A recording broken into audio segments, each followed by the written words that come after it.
Sa nakikiisa, salamat po sa inyong pagdalo. Umulan at bumagyo, ay tayo po'y magkakaisa. Bibigay ko rin po si Brother Banat. Bisdak. Babanat si Bisdak. Babanat si Bisdak. Yeah. Magandang hapon, kababayan ko, na narito ngayon sa Liwasang Bonifacio. Sabay-sabay po natin yanigin ang Malacanang ngayong gabi kahit umuulan. Hindi na po ako magpapakilala, kilala niyo na ako. Brother Franco. Yes, to formally start our tonight's peace rally, ay mag-alay po muna tayo ng ating mga dalangin. Lahat po tayo, guys. Tumayo po tayo. It is the third day.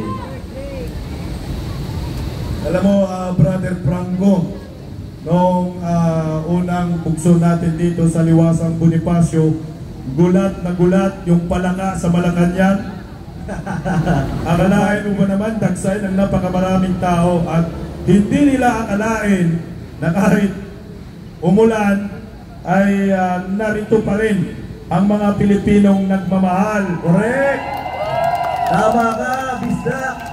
Ito kasi, itong mga totoo at willing na sumabay, umulan at bumagyo, walang itinatago at walang, kumbaga, puro ang kanilang serbisyo dahil ito yung pinapakita natin, yung totoong patriotikong diwa na kinakailangan natin buhayin sa bawat Pilipino. Correct, Brother Franco.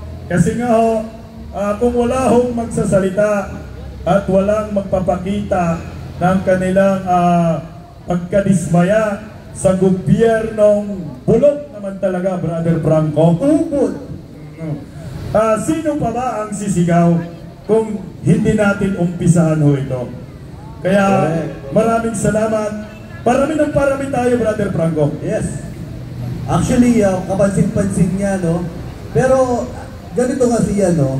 Naalala ko may isang storya sa Biblia, eh. Ito yung Gideon.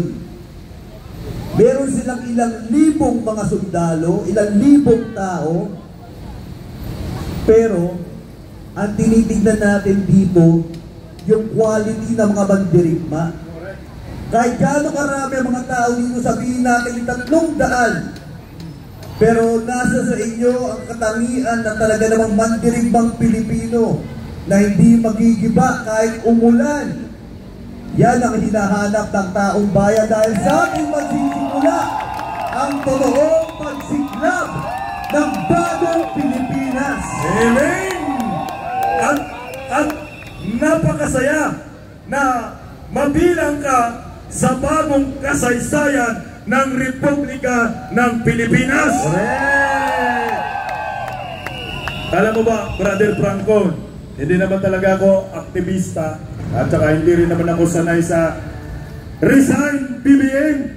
Ako po ay talagang gusto ko pong mamulat ang bawat Pilipino kung ano po ang tunay na mukha ng gobyernong Marcos. Huwag po kayong matakot sumigaw sa ating ipinaglalaban. Isipin natin, Brother Franco, na itong ginagawa natin ay hindi lang para sa atin, kundi para ito sa lahat ng ating mga kapatid, anak, kamag-anak, at sa lahat po ng maraming Pilipino na biktima na mapang-aping gobyernong Marcos. Tama ka dyan, Bisdak, at ito na nga, ipinapakita natin, hindi pwedeng tatahimik na lamang tayo. Hindi pwedeng titignan lang natin na corrupted na pala ang buong bansa. Correct. Hindi natin pwedeng maatim o masikmura ang milyong-milyong Pilipinong nagugutom tapos ilalabas ng Malacanang na walang mahihirap. Hindi tayo mapayag yan. Mismo, dapat ipaalam natin sa buong mundo na sa gobyernong Marcos na itala ang pinakamaraming nagugutom at mahihirap sa kasaysayan ng Republika ng Pilipinas. Tama nga dyan, Bisdak. At ngayon, ipapakita natin, ito, sa ating mga kasamaan vloggers dyan, ipakalat nyo talaga to dahil panahon na para imulat ang marami pang Pilipino, lahat ng sektor, mula sa ating mga estudyante dahil ang mga kabataan ay siyang pag-asa ng ating bayan at sa kanila rin magsisimula ang pagbabago at kinakailangan natin silang imulat sa katotohanang nangyayari ngayon sa ating bayan. Correct ka dyan, Brother Franco. Lalo na ngayon, di ba? Umulan. Malakas ang ulan sa South North Luzon, Metro Manila. Alam niyo ba? Nung nakaraang suna, Brother Franco, Yes. pinagmamalaki ng naggaling-galingang Panggulo. Pangulo pala. Panggulo lang man kasi yan, di man Pangulo yan, Panggulo. Na mayroon umanong 5,500 flood control projects na tapos na, Brother Franco, tapos na. Tapos na. At yung iba raw, ginagawa pa. Hoy, binagyo, kinabukasan. Karina, anong nangyari? Lubog ang buong Luzon kasama Metro Manila. Hinahanap natin yung flood control projects, Brother Franco. Ang sabi ni Dayonyor, nabangga daw ng barko. Kaya nga sabi ko, naku po, Junior, hindi inutil ang Pilipino!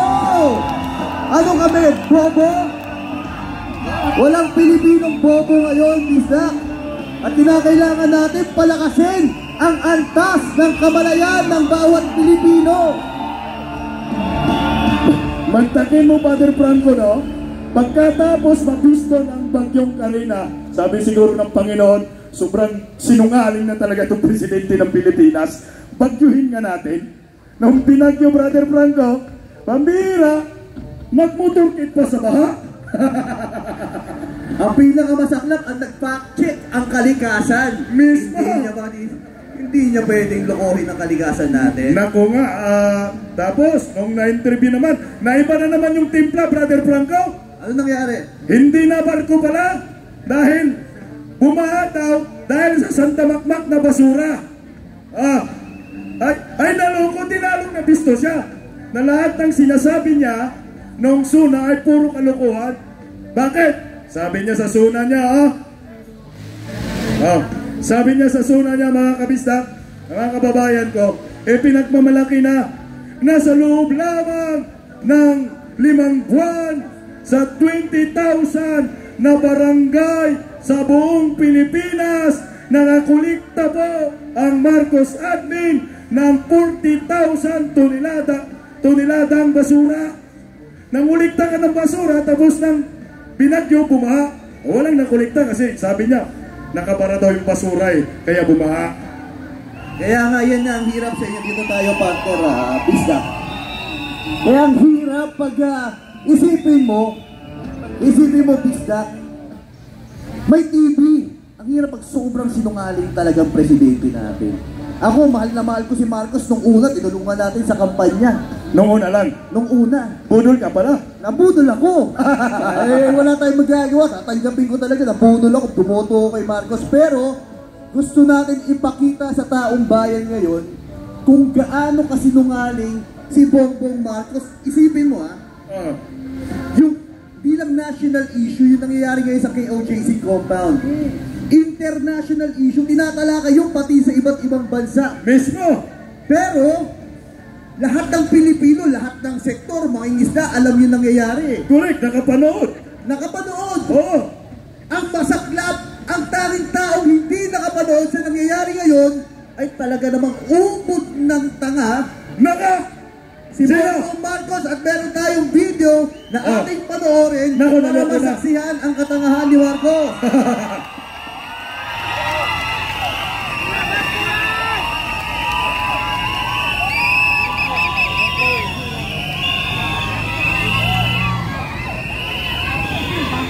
BBM resign! BBM resign! BBM resign! BBM resign! BBM resign! BBM resign! BBM resign! BBM resign! BBM resign! BBM resign! BBM resign! BBM resign! BBM resign! Okay, pakinggan po natin. Ulit Any human rights advocates, nothing that we did. Lahat ng pumasok na pulis, hindi armado. Ganon pa rin, kahit isa. Hindi kami gumamit ng tears. Wala kaming ginawang ganun. So ano yung human rights advocacy? We're talking about this political na yan. Hindi na totoo yan. You go to any human rights advocate, there's nothing that we did. Lahat ng pumasok na pulis, hindi armado. Ganon pa rin, kahit isa. Hindi kami gumamit ng tears. Wala kaming ginawang ganun. So ano yung human rights advocacy? Sinungaling! Sinungaling! Sinungaling! Sinungaling! Sinungaling! Sinungaling! Sinungaling! Sinungaling! Sinungaling! Sinungaling! Sinungaling! Sinungaling! Grabe ang tindi ng kasinungalingan, Brother Franco. Pang Guinness Book of Record ito, Brother Franco. Yes, sobra. Alam mo, pasensya na po kayo, nagagamit kong salita medyo hindi maganda dahil ayun yung akma para sa taong to eh. Wala akong magagamit ng word, hindi tanga, bangag, oo, dahil yun lang naman yung word na swak sa Pangulong to. Isipin nyo, ganyan karami, 3,000 mahigit na kapulisan na siya ang hepe ng buong security sector, hindi niya alam. Commander-in-Chief, hindi niya alam. Ganun ka bangag. Yun yung problema pag ang isang tao ay bangag dahil walang ibang iisipin yan bawat araw. Ayan ako, Brother Franco.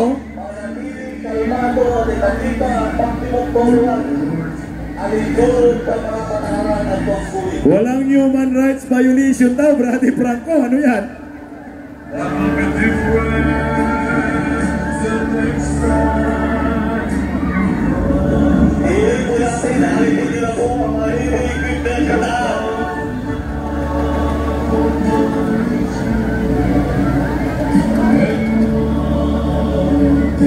Grabe, 3,000 po yan, Brother Franco. Sumugod sa POJC. Yes, bibigyan natin linaw. Masama bang dumipensa? Masama ba yan? Tayo dumipensa lang tayo dahil pinalayas na tayo sa labas, paalisin pa tayo. Mantakin mo, Brother Franco, no? Hindi naman sila may-ari ng POJC compound, pero yung may-ari pinapalayas. Saan na yung maximum tolerance ng kapulisan dyan? Ganyan itong ginagawa nila sa amin. Tignan nyo. Yes, first. Tingnan mo, Brother Franco, mga babae pa yan, oh. Ayan, oh, tinulak-tulak. Oh, ito, Brother Franco. Ayan, oh. Pinagtulungan yung isa, patpatin nga lang yan. Ano bang kaya niyan? Oh, alam, hinatak yung paa. Oh, pinagtulungan, diniin.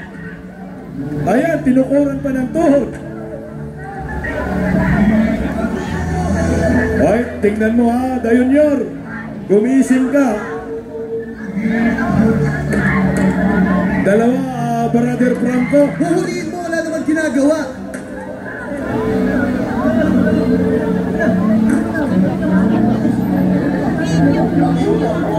Ayan, ang dami rin pala ang pinusasan. Brother Franco, bakit pinusasan?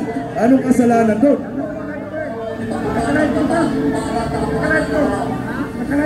Nakakagalit po itong ginawa ng grupo ni Diwang Ture. Ito ang totoong pang-aabuso. Pasahol pa sa martial law itong ginagawa ngayon.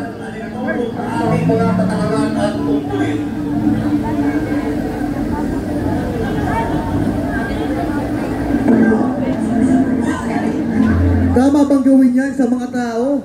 Brother Franco, ito yata yung nawala ng buhay. Na-revive po yan. Yan, isa sa ating mga kapatid na Pilipino ang namatay dahil sa ginawang pagsalakay ng pambansang kapulisan. Hindi natin nila lahat pisdak ang lahat ng kapulisan. Ito rin, ambulance, Brother Franco, Ayaw papasukin. Kasi merong isusugod sa ospital, hinarang ng mga kapulisan, di natin alam bakit nila hinaharang yan. Emergency yan eh. Automatic po yan pag emergency, dapat hindi hinaharangan. Kasi nga kahit sa kalsada, pag may ambulance, ang mga motorista gumigilid talaga kasi emergency yan. Yung tao na nakasakay dito ay may sakit sa puso na kinakailangan ng itakbo sa ospital. May sakit sa puso yan at kinakailangan na, pero anong ginawa ng pulis? At ang masaklap, Brother Franco, dead on arrival ito. Dead on arrival sa ospital. Ayan, dead on arrival ho yan. Ito yung sakay-sakay ng namatay ng kapatid natin. Kung hindi yan hinarang, baka po nabuhay pa. Posible. Kung di hinaraw ng pulis yan, posibleng nabuhay pa.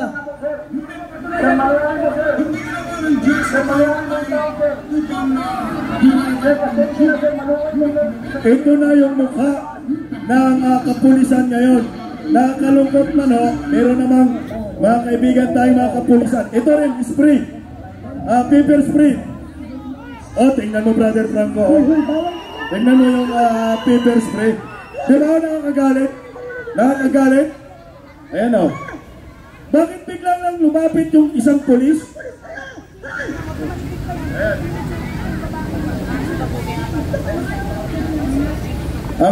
Ang laking katawan ng pulis na yun, paper spray, biglang bagong graduate yata itong mga loko. Yan, sabi mo walang mga armas. Tingnan mo, ang haba ng armas. Naka full battle gear pang mga loko, oh. Sino yan?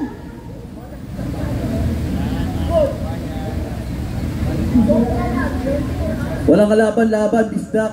Oo nga eh. The fact na siya ang executive secretary ng The Kingdom na ginagalang, minamahal ng milyong-milyong manggagawa, i-sprayin mo lang. At saka, Brother Franco, wala namang ginawang masama si Sister Nori, no?